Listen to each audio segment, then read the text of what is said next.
So I updated OBS. If there's anything weird with the videos now, I'll figure it out in the next week or two. You know how technology is. But UFC 319 is falling apart. Bobby Green got injured. I was really looking forward to him facing Diego Ferreira. I may make a video after this on all the fight cancellations. But here I am once again talking about Jon Jones. Should I be talking about Jon Jones? Why am I talking about Jon Jones? Well, whether we like it or not, Jon Jones is one of the greatest fighters to ever grace this sport. Now, if the pops for Tyranny Ball, if the out of the cage stuff takes my to go conversation, I totally get it.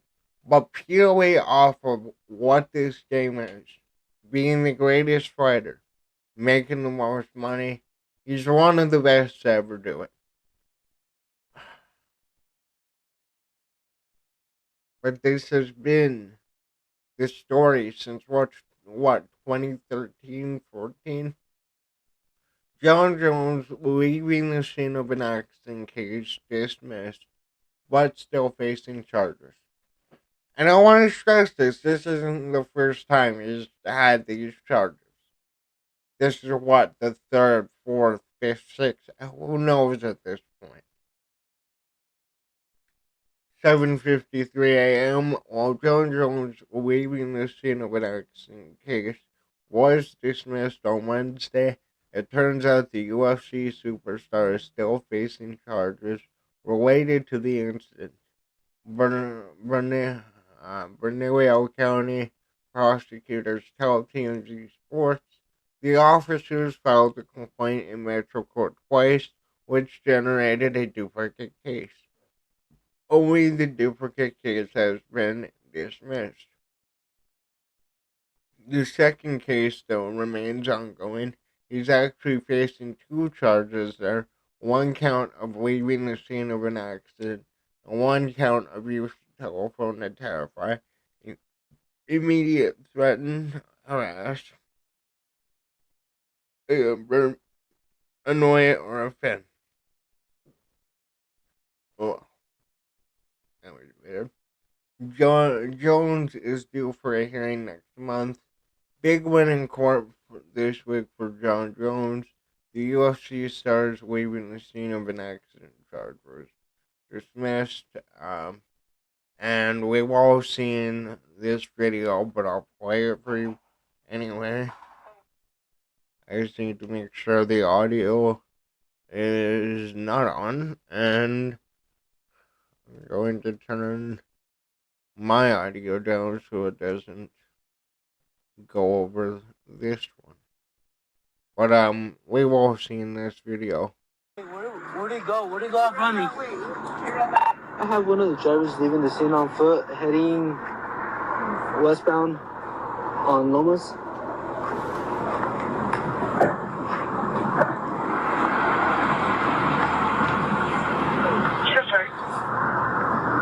Okay, they're gonna check you out, okay, man? She's over here. Oh, she has no pants. She said she has no pants. No pants. Okay, that's fine. Can we ask what's going on? Please talk to him. Please talk to him.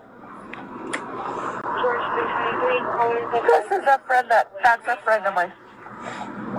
Hello, who am I speaking to? What's your last name, first name? Me is PSA Lopez. And who am I speaking to? What's your name? PSA Lopez? Again, I just wanted to play the first minute so anybody who hasn't seen this video, you get the magnitude of what this situation is. This car, I don't know. We don't see the full car. You see this side is dented. How I hit the curb. I forgot if they show the front. You have the airbags there, I think. But it only ramps up in the middle when Jon Jones starts talking to the police officer. With the Albuquerque Police Department?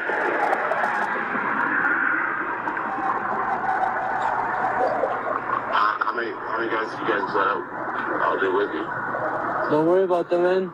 Were you the one driving the vehicle?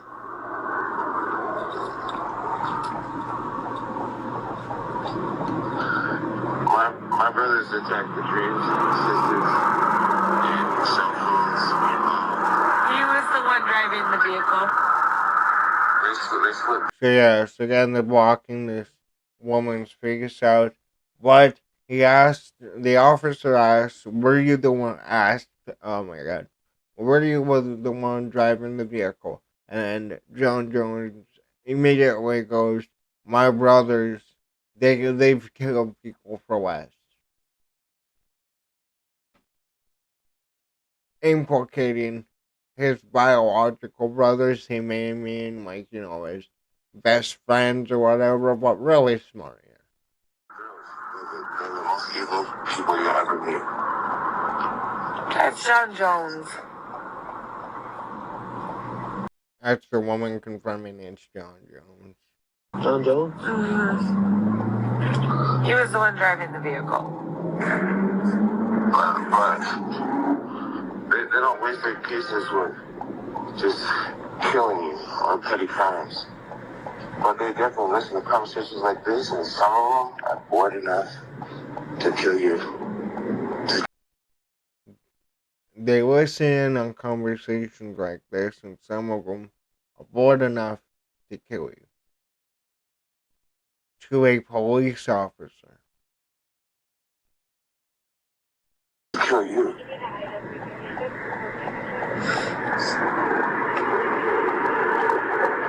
Because they listen. And they teach me to be a man when I'm a dog. So, listen to me, man. He's making threats, and if he's making threats, I gotta call an officer out here. Call him. Well, guess what, dude? You won't be the first guy this year that I threatened. It's gonna die. You get a second one. And who am I speaking to? You, Jon Jones? What? If you're untraceable, my brothers, they kill people for way less. Sometimes she's gladly dead. Fashion understanding that the subject, his name is Jon Jones, the fighter, and he was under the influence, bro. I just got thrown over the phone. PD to George 325. I got the And like, I'll play a couple seconds here, but like, the police department know immediately, okay, this is Jon Jones. We know it's up. We know he's intoxicated. They immediately knew from his voice it was Jon Jones. It's not like he's a celebrity or anything. thrown over the phone. Right in the vehicle? What did it say? Starting you to Said, 36 reference possible criminal charges. said, I know some people that can hurt you for less money. George, 323 PD. Yeah, it's him. How do you know? Okay, I'll leave this this article along with this video will be down below. You can watch the last little bit. It's unclear why the matter was dismissed. We've reached out to Bernalillo County, I don't care, officials for comment, but so far, no word back yet. Jones was first hit with the charge in June after law enforcement alleged he bolted from the scene of a wreck on February 21st in Albuquerque. Cops wrote in court docs that while they were investigating a traffic incident, they discovered a woman in the passenger seat of the vehicle who had been exhibiting signs of significant intoxication and lacking clothing from the waist down. During questioning, she allegedly told officers that Jones was the driver of the car while left on foot. The police video from the scene showed a man sounding like Jones rambling on and on during a phone call with officers at the time. During the chat, the guy appeared to make threats towards at least one cop.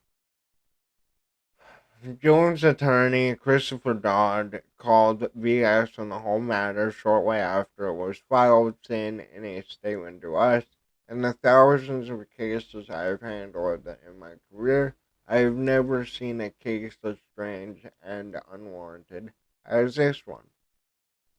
It is truly unbelievable that the police would waste this amount of resources on such a case.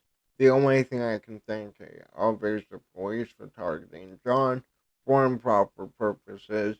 We will get to the bottom of it and make sure this baseless case is dismissed. How can you say it's baseless when we've been here multiple times? I'm not even gonna. I know that when MMA Guru makes this video, he's gonna bring up the one where he was shooting guns off randomly, I believe, in downtown, and they were, and then he said, like, oh, I was, you know, hanging out with the homeless and, you know, uh, helping the homeless or whatever it was, totally drunk, had a bottle in his passenger seat, and he had a pistol, I believe, in the passenger seat as well. Um, how many times? How many times can we let him get away with these charges? Now, these charges, though, there's still an ongoing case.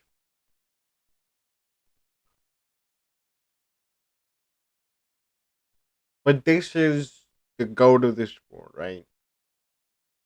This is the guy who nobody's touching his records. I I do not think we will see another champion moving forward get over 8 title defenses, let alone 14, 15, however maybe. And the sad truth about it, it could have been so much more. You look at his activities, I'm not even going to talk about when he came back, you know,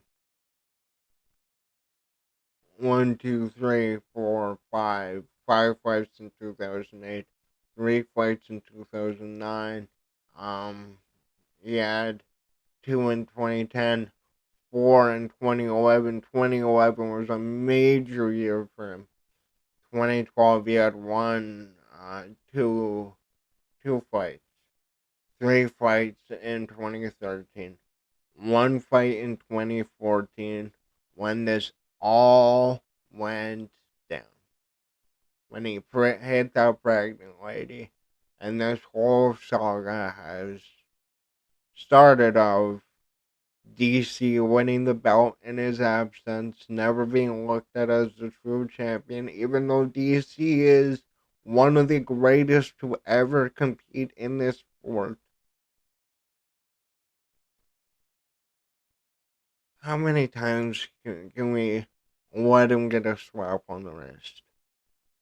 And this is a guy, man, we're gonna get to it. I pulled up this clip, right? We've all seen this.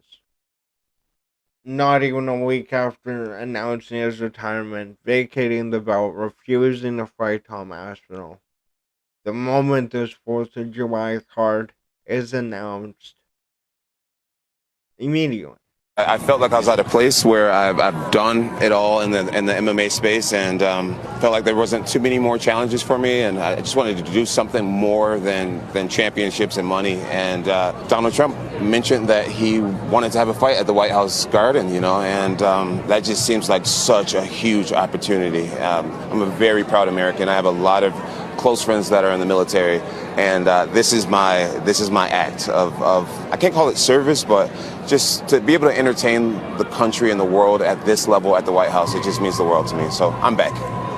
I was retired.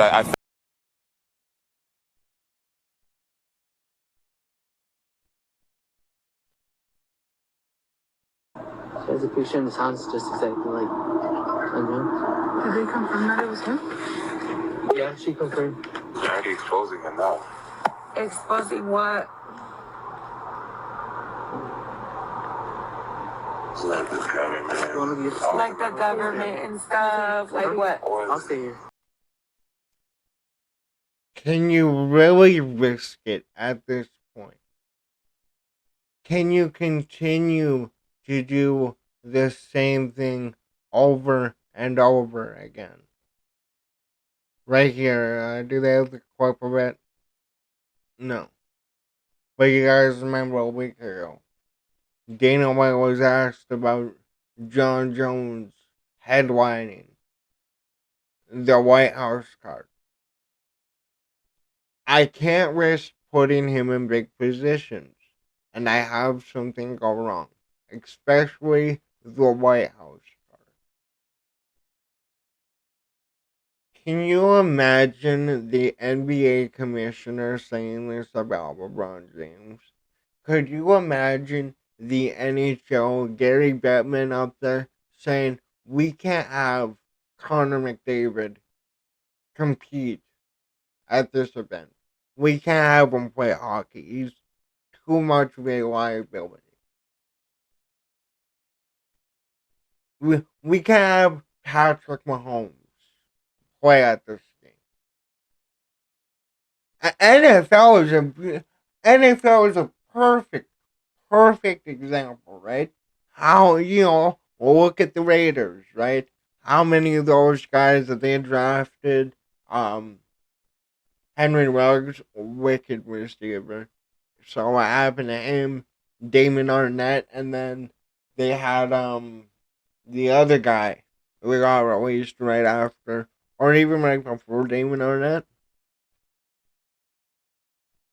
When you're bringing your company to the White House, to the biggest and most infamous building of all time, maybe the Roman Colosseum. The Roman Colosseum might be the only other building that you can go into and maybe host an event that will be at the level of a White House card.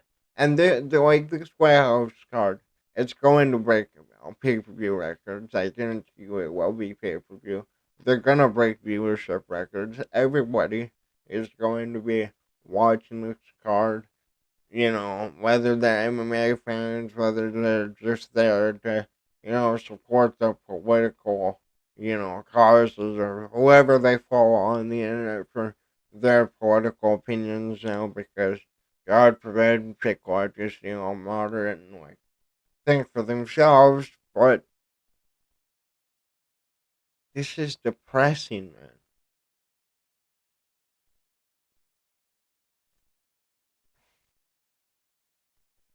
He could have fought Tom Aspinall in November. Win or lose, and again, I get it. The whole part of his stick was, oh, I'm undefeated. Matt Hamill, the only loss I had was a DQ. Even if he lost, or if he loses against Tom Aspinall, he would have got so much respect. And then you had this. I should have pulled up these clips, but maybe it's in here. No. Okay, well, I should be able to search that one as well. But you guys have probably seen Aspinall going into Hawaii, and now he is saying he doesn't care about the Jones fight. Um, let's see here.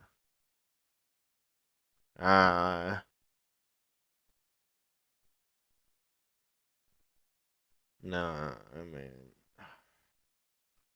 whatever. I should have brought up, unless it's right here. Nope. I should have brought the clip up before, but again, this is depressing.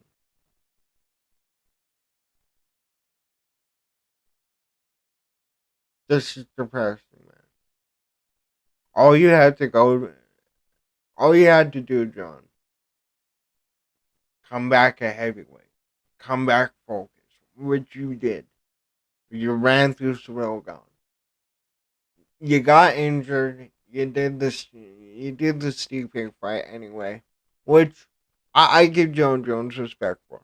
He signed that contract and he wanted to fight the opponent he signed to fight.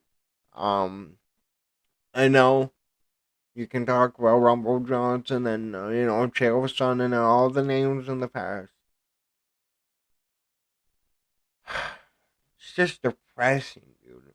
This is how we need to be able to go to the sport. Going into the biggest event in the sports history. We can't have the GOAT of the sport at the biggest event in the history of the sport, dude. I don't know. I've been honestly, I've been waiting years and years and years and years and years for this guy to clean up his act. Every celebrity has their controversies, man. But you know what? At any point since then, if he just walked in and he didn't have controversy and a 3 fight win streak, like he did when he went back to heavyweight, or light heavyweight, that's all he needed, man. And he could have fought anybody at heavyweight at that time. If he would have fought Stipe, he would have fought Tom Aspinall. It would have been the biggest fight of his career, the biggest payday of his career. The fans would have given him the respect. And if he would have beaten Tom Aspinall, I honestly think that Jon Jones, apart from Almeida, I could see Volkov giving him problems, maybe Blades. I think he could have ran through that division. I think the UFC 100% would have given him the good work. I think the UFC 100% would have given him a Derek Lewis fight. Derek Lewis is a big name. They could have been like, all right, you beat Tom Aspinall. We're going to give you Derek Lewis, man. Enjoy probably, well, that one right there. Even though Derek Lewis wouldn't have deserved that title shot, it's heavyweight, right? Nobody gives a fuck. The heavyweight rankings, man, man, we know what they are. But that's all he had to do, man. All he had to do was, be like, hey, you guys want to see me fight this guy? I want to be paid for it. Win or lose, I'm going to go. Even if he got knocked out, he could still say, oh, yeah, but I was 37, man. Like, yeah, I was, wasn't the same. I still have all my accomplishments. And then it would become, can Tom Aspinall defend the heavyweight belt? More than 3 times, become the GOAT in the heavyweight division. Um, but yeah, it's just sad, man. But whatever. Jon Jones, Chargers job, but he's still facing Chargers. He's gonna get slapped on the wrist regardless. But let me know, what do you think about this down below. I may film a video on the fight cancellations of UFC 319 after this. Not sure, but let me know what you think about this down below. Love you guys. Later.